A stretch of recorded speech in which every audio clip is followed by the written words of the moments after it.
साधूगार आहे, सर्वांनी साधूगार करा।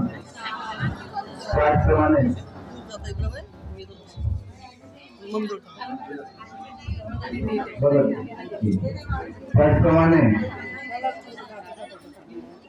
पूजा गुरगे उपासिका ज्यांच्याकडे मूळचा कार्यक्रम होता त्या उपासिकेने एक गोल्ड चेन दान केलेली आहे।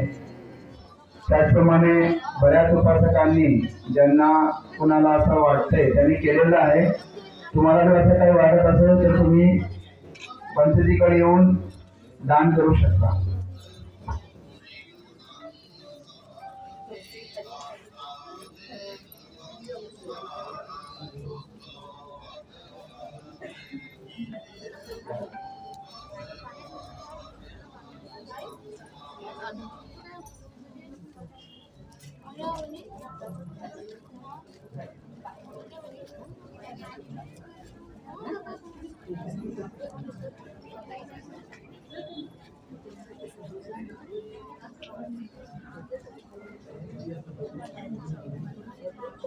या ठिकाणी भगवंताचे दोन शारीरिक धातू तुम्हाला दिसतील।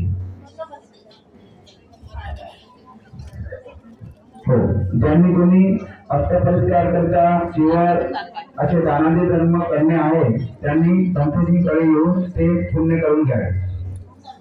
भगवंताचे दोन शारीरिक धातू तुम्हाला इथे वंदन करायला मिळतील।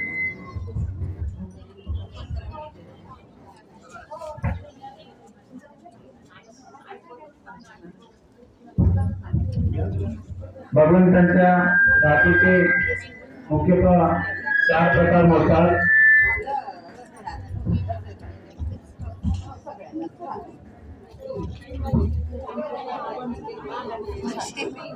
लहान धातू, मध्य धातू, मोठा धातू आणि महाधातू। लहान धातू मध्ये भगवंताचे लहान धातू मध्ये जे आपण मौली म्हणतो राई, त्या मौलीच्या आकाराचे जे धातू असतात शारीरिक धातू, शारीरिक अवशेष, त्यांना लहान धातू म्हटलं जातं।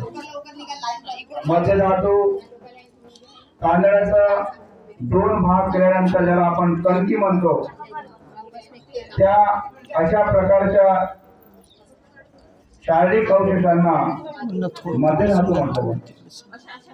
आणि मूग डाळ, ज्या मूग डाळीचा आकार असतो ते महाधातू मध्ये म्हटलं जातं। आणि महाधातू हे भगवंताचे 7 असे शारीरिक अवशेष असतात मोठे, ज्यामध्ये दंत धातू, ललाट, कपाळ अशा पैकी शारीरिक मोठे अवशेष जे असतात त्यांना महाधातू म्हणून संबोधलं जातं। तर या ठिकाणी तुम्ही लहान आणि मध्य धातू याचं तुम्ही शारीरिक दर्शन, भगवंताच्या शारीरिक धातूंचे दर्शन तुम्ही करू शकता। हे शरीराचे कुठले अवयव आहेत हे सांगता येणार नाही, हे भगवान बुद्धांचे शारीरिक धातू आहेत हे समजून तुम्ही वंदन करा। यानुसार या कार्यक्रमाचे, या समितीचे नियोजक या कार्यक्रमाबद्दल आपले मनोगत व्यक्त करतील।